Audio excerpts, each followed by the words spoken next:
নমস্কাৰ মৰমৰ ছাত্ৰ ছাত্ৰীসকল পুনৰবাৰ সকলোকে আমাৰ গেব এডুকেশ্যন চেনেলটোলৈ স্বাগতম জনাইছোঁ। আজি আমি আলোচনা কৰিম ষষ্ঠ শ্ৰেণীৰ বিজ্ঞান পাঠ্যপুথিৰ 11 নম্বৰ অধ্যায় পানীৰ বিভিন্ন অৱস্থা। এই পাঠটিৰ সম্পূৰ্ণ প্ৰশ্ন উত্তৰসমূহ। গতিকে তোমালোকে ভিডিঅ'টো সম্পূৰ্ণকৈ শেষৰলৈকে চাই যাবা। এতিয়া চাওঁ আহা আমি অনুশীলনীৰ প্ৰশ্ন উত্তৰসমূহ। প্ৰথমে দিছে শুদ্ধ উত্তৰৰ গোলটো সম্পূৰ্ণকৈ পূৰ কৰা। আমি শুদ্ধ উত্তৰৰ গোলটো পূৰ কৰিব লাগে। প্ৰথমটো হৈছে মেঘ বা ডাৱৰ সৃষ্টিৰ মূল কাৰণটো হ'ল ইয়াতে 4টা অপচন দিছে তাৰে শুদ্ধ উত্তৰটো হ'ব অপচন বি ঘনীভৱন। মেঘ বা ডাৱৰ সৃষ্টিৰ মূল কাৰণটোৱে হৈছে ঘনীভৱন। তোমালোকে অপচন বিৰ বৃত্তটো পূৰ কৰিবা। এতিয়া নাম্বাৰ 2টো চোৱা ঘনীভৱনৰ ফলত কি হয়। ইয়াৰ শুদ্ধ উত্তৰটো হ'ব অপচন চি পানীৰ কণিকাৰ পৰা মেঘ গঠন হয়। অপচন চিৰ বৃত্তটো পূৰ কৰিবা। নাম্বাৰ 3টোত দিছে বাষ্পীভৱনৰ ফলত কি হয়। ইয়াৰে শুদ্ধ উত্তৰটো হ'ব অপচন বি পানীৰ পৰা জলীয় বাষ্পলৈ পৰিৱৰ্তন। ইয়াৰে বি অপচনটোৰ বৃত্তটো পূৰ কৰিবা। এতিয়া 2 নম্বৰ প্ৰশ্নটো চাওঁ আহা। ইয়াত দিছে খালী ঠাই পূৰ কৰা। আমি খালী ঠাই পূৰ কৰিব লাগে। প্ৰথমটো দিছে ৰ'দত তিতা কাপোৰ শুকোৱা প্ৰক্ৰিয়াটো হ'ল ড্ৰেছ। ইয়াত হ'ব ৰ'দত তিতা কাপোৰ শুকোৱা প্ৰক্ৰিয়াটোৱে হৈছে বাষ্পীভৱন প্ৰক্ৰিয়া। 2 নম্বৰটো চোৱা পানীৰ গোটা অৱস্থা হ'ল তৰল আৰু গেছীয় অৱস্থা হ'ল ড্ৰেছ। পানীৰ গোটা অৱস্থাটো হৈছে তৰল আৰু গেছীয় অৱস্থাটো কি হ'ব জলীয় বাষ্প। ইয়াৰ উত্তৰটো হ'ব জলীয় বাষ্প। 3 নম্বৰটো চোৱা বায়ুমণ্ডল অতি ঠাণ্ডা হ'লে পানীৰ সৰু টোপালবোৰ ড্ৰেছ পৰিণত হয়। কিহলৈ পৰিণত হয় বৰফলৈ পৰিণত হয়। তাৰপিছৰটো চোৱা আকৃতিৰ পৰিৱৰ্তন নোহোৱা পানীৰ অৱস্থাটোৰ নাম হ'ল ড্ৰেছ। এইটো হ'ব কঠিন অৱস্থা। তাৰপিছৰটো চোৱা ড্ৰেছ ফলত নিয়ৰ সৃষ্টি হয়। কিহৰ ফলত নিয়ৰ সৃষ্টি হয় জলীয় বাষ্প। ইয়াত শুদ্ধ উত্তৰটো হ'ব জলীয় বাষ্পৰ ফলত নিয়ৰ সৃষ্টি হয়। এতিয়া 3 নম্বৰ প্ৰশ্নটো চোৱা তলত দিয়া ঘটনাবোৰ কি প্ৰক্ৰিয়াৰ লগত জড়িত। বাষ্পীভৱন নে ঘনীভৱন। এতিয়া প্ৰথমটো দিছে চোৱা উত্তপ্ত লুৰ দণ্ড এডালত পানী ছটিয়ালে পানীৰ ভাপ ওলায়। এইটো কি প্ৰক্ৰিয়াৰ লগত জড়িত বাষ্পীভৱন প্ৰক্ৰিয়াৰ লগত জড়িত। দ্বিতীয়তে বৰফযুক্ত ঠাণ্ডা পানী থকা গিলাচৰ পৃষ্ঠত পানীৰ টোপাল জমা হয়। এইটো হ'ব ঘনীভৱন প্ৰক্ৰিয়া। তৃতীয়তে মাটিৰ পাত্ৰত বা মাটিৰ পাত্ৰৰ কুলাৰত পানী বা খাদ্য সামগ্ৰী ৰাখিলে বহুদিনলৈ ভালে থাকে। এইটো ঘনীভৱন প্ৰক্ৰিয়া। পিছৰটো চোৱা মাটিৰ কলহৰ পানী ধাতুৰ পাত্ৰত ৰখা পানীতকৈ শীতল। এইটো হ'ব বাষ্পীভৱন প্ৰক্ৰিয়া। এতিয়া 4 নম্বৰ প্ৰশ্নটো চোৱা তলৰ উক্তিবোৰৰ কাৰণ ব্যাখ্যা কৰা। তলত যিকেইটা উক্তি দিছে তাৰ আমি কাৰণসমূহ লিখিব লাগে। এতিয়া প্ৰথমটো চোৱা বৰষুণ দি থকা অৱস্থাত বা শীতকালত খিৰিকীবোৰ বন্ধ কৰি গাড়ী চলাই থাকিলে সন্মুখৰ আৰু খিৰিকীৰ আইনাবোৰ ধোঁৱা ধোঁৱা দেখি। যেতিয়া নেকি বৰষুণ দিয়ে সেই অৱস্থাত কি হয় ঠাণ্ডা দিনত খিৰিকীবোৰ বন্ধ কৰি যদি গাড়ী চলাই থাকে তেতিয়া সন্মুখৰ যি খিৰিকী আৰু আইনাবোৰত ধোঁৱা ধোঁৱা দেখিবলৈ পোৱা যায়। কিয় দেখিবলৈ পোৱা যায় আমি সেই কথাষাৰ লিখিব লাগে। এতিয়া উত্তৰত লিখিবা গাড়ীৰ ভিতৰত মানুহৰ নিশ্বাসৰ জলীয় বাষ্প ঠাণ্ডা গ্লাছত পৰি ঘনীভৱন হৈ পানীৰ সৰু টোপালত পৰিণত হয় আৰু সেইকাৰণে আইনাবোৰ ধোঁৱা ধোঁৱা দেখি। 2 নম্বৰটো চোৱা শীতকালত বৰষুণ কম হয় বা নহয়। এতিয়া উত্তৰত লিখিবা শীতকালত বায়ুমণ্ডল ঠাণ্ডা থাকে আৰু বাষ্পীভৱনৰ পৰিমাণ কম হয়। তাৰ ফলত জলীয় বাষ্প কমে আৰু মেঘো কম গঠিত হয়। সেইকাৰণে শীতকালত বৰষুণ কম হয় বা নহয়। 3 নম্বৰটো চোৱা তিতা কাপোৰ ইস্ত্ৰি কৰোঁতে পানীৰ ভাপ ওলায়।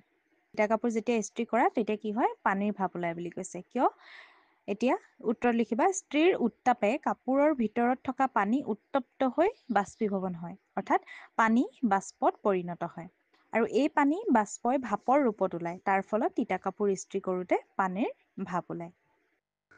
তাৰপিছৰটো চোৱা ৰুটি টাৱাত প্ৰস্তুত কৰিলে ফুলি উঠে। যেতিয়া আমি টাৱাত ৰুটি বনাওঁ তেতিয়া ফুলি উঠে বুলি কৈছে। তাৰ কাৰণটো হৈছে ৰুটি গৰম টাৱাত প্ৰস্তুত কৰিলে ফুলি উঠে তাৰ ভিতৰত থকা পানী আৰু তেলৰ উপাদান উত্তাপে বাষ্পলৈ পৰিণত হয় আৰু এই বাষ্পৰ চাপৰ ফলত ৰুটিৰ ভিতৰটো ফুলি উঠে। তাৰ 5 নম্বৰটো চোৱা ফেনৰ তলত তিতা কাপোৰ ৰাখিলে শুকায়। এতিয়া উত্তৰ লিখিবা ফেনৰ তলত তিতা কাপোৰ ৰাখিলে শুকায় কাৰণ ফেনৰ বতাহে কাপোৰৰ ওপৰৰ পানীৰ কণিকাবোৰ উৰুৱাই দিয়ে আৰু ই বাষ্পীভৱন প্ৰক্ৰিয়াটো তীব্ৰ কৰি তোলে। তাৰ ফলত কাপোৰ সোনকালে শুকায়। এতিয়া চাওঁ আহা 5 নম্বৰ প্ৰশ্নটো। ইয়াত দিছে কাৰণ ব্যাখ্যা কৰা। এতিয়া প্ৰথমটো চোৱা, ৰিফ্ৰিজাৰত থকা পানীৰ বটল বাহিৰত ৰাখিলে বটলৰ বাহিৰত পানীৰ কণিকা জমা হয়। আমি কি দেখোঁ, ৰিফ্ৰিজাৰত যেতিয়া ফ্ৰিজৰ পৰা আমি পানীৰ বটলটো উলিয়াই আনো, তাৰ পাছত কি হয়, সেই পানীৰ বটলটোত বাহিৰত পানীৰ কিছুমান কণিকা জমা হয়। তাৰ কাৰণটো আমি লিখিব লাগে। কাৰণ ৰিফ্ৰিজাৰৰ ভিতৰত থকা পানীৰ বটলটো ঠাণ্ডা হৈ থাকে আৰু বটলটো বাহিৰলৈ উলিয়ালে বায়ুৰ আৰ্দ্ৰতা বটলৰ ঠাণ্ডা পৃষ্ঠত সংস্পৰ্শ হৈ ঠাণ্ডা হৈ পৰে আৰু তাৰ ফলত বায়ুত থকা জলীয় বাষ্প ঘনীভূত হৈ পানীৰ কণিকাৰ ৰূপত বটলৰ বাহিৰত জমা হৈ থাকে আৰু এই প্ৰক্ৰিয়াটোকে ঘনীভৱন বোলা হয়। দ্বিতীয়টো দিছে বাষ্পীভৱন আৰু ঘনীভৱন নহ'লে জলচক্ৰ নহয়। আৰু কাৰণটো হৈছে দিনৰ ভাগত সূৰ্যৰ পোহৰত যি সাগৰ, পুখুৰী আদিৰ পৰা পানী বাষ্পীভৱন হৈ বায়ুমণ্ডললৈ যায় আৰু এই বাষ্পই ঠাণ্ডা হৈ ঘনীভৱন হৈ মেঘ গঠন কৰে আৰু মেঘৰ পৰা বৰষুণ হৈ পানী পুনৰ আমাৰ ভূপৃষ্ঠলৈ পানীভাগ পৰে। যদি এই দুটা প্ৰক্ৰিয়া নহয় তেন্তে পানীৰ এই চক্ৰ বন্ধ হৈ পৰিব। সেয়েহে বাষ্পীভৱন আৰু ঘনীভৱন নহ'লে জলচক্ৰ সম্ভৱ নহয়। এতিয়া 6 নম্বৰ প্ৰশ্নটো চোৱা, শীতকালত গছৰ পাতত নিয়ৰ দেখা পাওঁ কিয়? আমি ঠাণ্ডা দিনত গছৰ পাতত নিয়ৰ দেখা পাওঁ। তাৰ কাৰণটো হৈছে শীতকালত ৰাতিপুৱাৰ বায়ু ঠাণ্ডা হৈ পৰে আৰু বায়ুত থকা জলীয় বাষ্প গছৰ ঠাণ্ডা পাতৰ সৈতে সংস্পৰ্শলৈ আহি ঠাণ্ডা হৈ পানীৰ টোপালত পৰিণত হয় আৰু এই প্ৰক্ৰিয়াটোক কি বুলি কোৱা হয়? ঘনীভৱন বুলি কোৱা হয়। সেইকাৰণে শীতকালত গছৰ পাতত নিয়ৰ আমি দেখা পাওঁ। যেনে ঠাণ্ডা পানীৰ গিলাচৰ বাহিৰত যে পানীৰ টোপাল দেখা পাওঁ, সেয়া ঠিক নিয়ৰৰ দৰে। এতিয়া 7 নম্বৰ প্ৰশ্নটো চোৱা, সূৰ্যৰ পোহৰত ভূপৃষ্ঠৰ পানীভাগ শুকাই যায় কিয়? সূৰ্যৰ পোহৰত কি হয়? ভূপৃষ্ঠৰ যি পানী সেই শুকাই যায়। কিয় শুকাই যায় আমি তাৰ কথা লিখিব লাগে।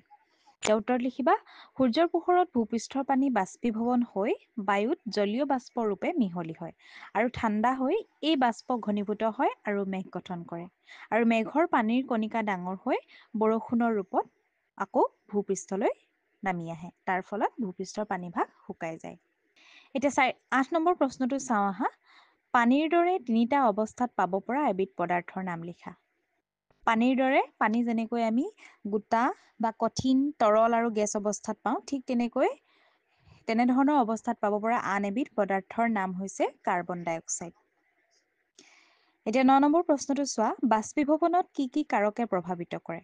উত্তৰ লিখিবা, বাষ্পীভৱনত প্ৰধানকৈ তাপমান, বায়ুৰ আৰ্দ্ৰতা, বতাহৰ বেগ আৰু পৃষ্ঠৰ ক্ষেত্ৰফল ইত্যাদি প্ৰভাৱিত কৰে। এতিয়া 10 নম্বৰটো চোৱা, হাতত চেনিটাইজাৰ লগালে হাতখনত ঠাণ্ডা লাগে কিয়? আমি যেতিয়া হাতত চেনিটাইজাৰ লগাওঁ তেতিয়া আমাৰ হাতখন ঠাণ্ডা লাগে। কিয় লাগে সেইটো আমি লিখিব লাগে। লিখিবা যে হাতত চেনিটাইজাৰ লগালে হাতখন আমাৰ ঠাণ্ডা লাগে কাৰণ চেনিটাইজাৰত থকা এলকহল, যি চেনিটাইজাৰত এলকহল থাকে সেয়া বাষ্পীভৱন হয় আৰু বাষ্পীভৱনৰ সময়ত তাপটো শোষণ হয়, যাৰ ফলত হাতত ঠাণ্ডা অনুভৱ হয়। গতিকে এইখিনিয়ে আছিল তোমালোকৰ আজিৰ অধ্যায়টোৰ প্ৰশ্নৰ উত্তৰসমূহ। ছাত্ৰ-ছাত্ৰীসকল, ইয়াৰ উপৰিও যদি তোমালোকে অন্য ছাবজেক্টসমূহৰ কুৱেশ্যন আনচাৰসমূহ বিচাৰিছা তেন্তে আমাৰ চেনেলত দিয়া আছে, তোমালোকে চাব পাৰিবা।